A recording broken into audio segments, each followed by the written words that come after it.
ثبت عنه عليه الصلاة والسلام أنه قال: أبو بكر في الجنة، وعمر في الجنة، وعثمان في الجنة، وعلي في الجنة، وعدد معي لإتمام العشرة: أكرم بطلحة والزبير وسعدهم وسعيدهم وبعابد الرحمن وأبي عبيدة ذي الديانة والتقى، وامدح جماعة بيعة الرضوان. قل خير قول في صحابة أحمد، وامدح جميع الآل والنسوان.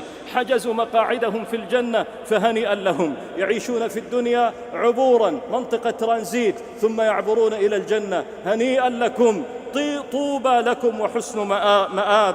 خديجة رضي الله عنها في الجنة، جاءتها البشارة من السماء ببرقية عاجلة على لسان جبريل عليه السلام: يا محمد أقرئ خديجة من الله ومني السلام، وبشرها ببيت في الجنة من قصب لا صخب فيه ولا نصب. فاطمة في الجنة، يقول لها النبي صلى الله عليه وسلم: أما ترضين أن تكوني سيدة نساء أهل الجنة؟